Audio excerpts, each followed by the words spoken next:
You're saying it's ridiculous. I don't disagree with you. Yeah. But most of the voters out there don't think like that. But that means they don't have the information. Okay, but 90% of the voters don't have the information. In a fiery appearance on The View, Stephen A. Smith went head-to-head with Sunny Hostin and her co-hosts, dismantling progressive talking points on everything from minority voting rights to transgender athletes in sports.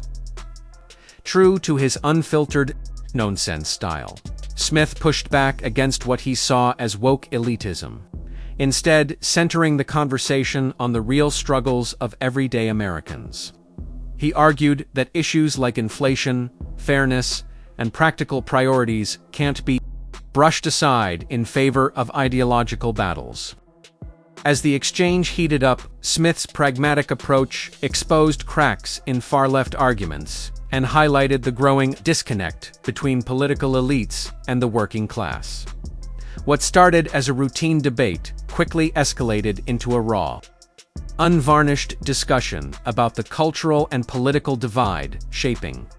Republicans are sort of an extreme fringe party. No, I don't think that they're an extreme fringe party. I think that they're operating against those they believe are extreme on the left. Like, for example, when you talk about the LGBTQ community, I'm a fiscal conservative and I'm a social liberal. I'm fiscal with my dollars. I ain't apologizing for not wanting to pay high taxes to anybody. I'm not apologizing for that, right? But outside of that, I'm pretty liberal. Live and let live, okay? Yeah. But you had folks on the left that were introducing some things when we got in the whole transgender issue, and they were talking about bathrooms, or they were talking about males transitioning to females and competing against girls in sports and stuff like that. These That's are less than issues. 1% of the population. I understand that. But you know what?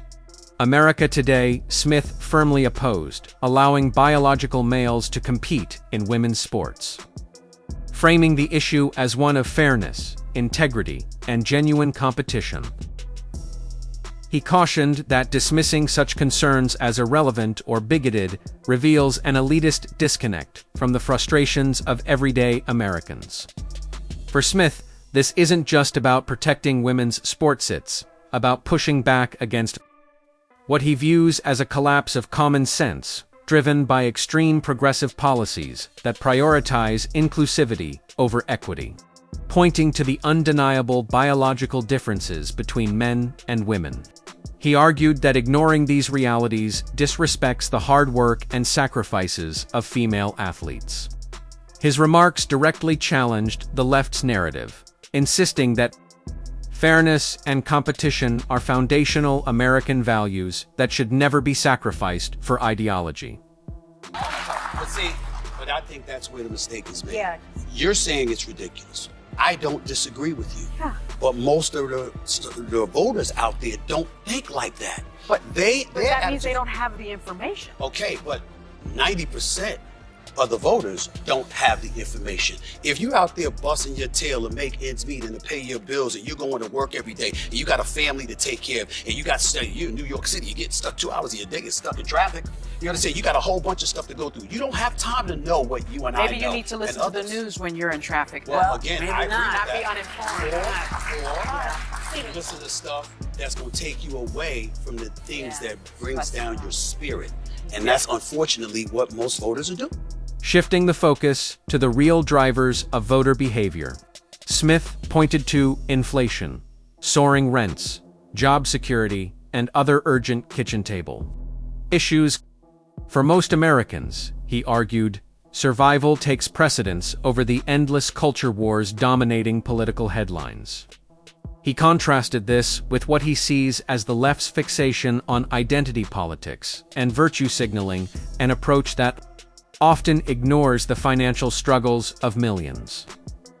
When Sunny Hostin suggested that voters simply need to consume more mainstream news, Smith and others immediately pushed back, calling the remark elitist and dismissive.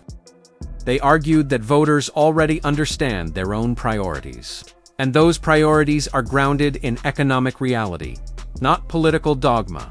I want to go back to what you said about black men being very comfortable with matriarchy, and I agree with that because, Black households are often led by a grandmother. However, 55% of Latino men voted for Trump. Why do you think that happened? Well, I think that economically, they were looking at things. First of all, you got, in this country, you got Cubans, Mexicans, Puerto Ricans, Guatemalans, Venezuelans, Colombians, et cetera, et cetera. And if you talk to the Hispanic community, depending on who you're talking to, they think differently. The Cubans think differently than the Dominicans. The Dominicans think different than Colombians. To some, the economy was a priority. To some, believe it or not, it was the border. You had some folks within the Hispanic populace that were encouraging the borders to be closed. I'm Puerto Rican, right? So the Hispanic community is not among. When Hostin suggested that Hispanic voters should naturally support illegal immigration due to shared ethnicity, Smith immediately pushed back, calling the idea shallow and racially patronizing. He emphasized that the Hispanic community is not a political monolith, pointing out that many legal immigrants support strong borders out of respect for the law and a desire for economic stability. Smith accused Hostin of insulting Hispanic voters' intelligence by reducing them to a single identity category. Expanding on his point, he questioned why black voters continue to overwhelmingly back a Democratic Party that, in his view, has failed to deliver meaningful progress. He contrasted the diversity of political opinion among Hispanics with what he described as a cycle of dependency within the black community. One he believes is sustained by Democratic policies and a narrative that leaves the left as the only perceived option despite decades of stagnation. The left. You leaned and you were a prisoner to the extreme left in a lot of people's eyes. Well, guess what?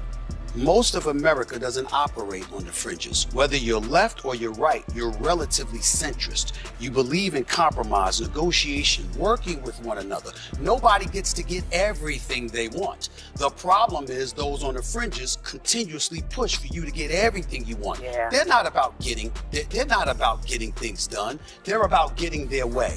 And if they're not going to get their way, they're about complaining and griping about it because they understand that when you are operating based off of grievance, that's usually what provokes you to get to the polls. And that is why they don't mind feeling aggrieved and displaying and disseminating that kind of message, because they know people are going to gravitate to that. And as a result, that might get them to the polls, you thinking you're going to get what you want as a result of it. The thing to recognize is this, and I've said this often. When we look at the economy, I remember when Biden came into the office, he inherited about 1.5% inflation. It ballooned to about 9.1% before it ultimately came down to where it is now, right? That doesn't mean anything to minorities. The percentage of inflation, and here's the percentage. Nah. How much does gas cost? How much does the groceries cost, okay? How much does rent cost? How much does my mortgage cost? That's what folks pay attention to, what's actually in their wallet. I don't know too many minorities that want to trust the system. And so when people speak, although you're right and righteous with your emotion and your righteous indignation, other people are saying we have the right to have righteous indignation when it comes to our pocket, or when it comes to our lifestyle, or when it comes to our environment. If we see crimes in the streets and stuff like that, we see homelessness and it's ballooned, we got a problem with that, and we don't believe this person is the answer compared to that. So what? They might have insulted a bunch of people. We don't like it, we hate it, but in the end, it's not more important than my pocket. Smith wrapped up by blasting the Democratic Party's sharp shift toward the far left, arguing that the move has driven away much of its traditional liberal base. A party once grounded in practical problem-solving, he said, now seems consumed by radical cultural battles at the expense of tackling the nation's most urgent challenges. According to Smith, moderates and centrists are increasingly finding common ground in the Republican Party, where economic priorities and pragmatic governance take precedence over ideological purity. He accused Democrats of embracing grievance, politics choosing division over unity, and symbolism over solutions.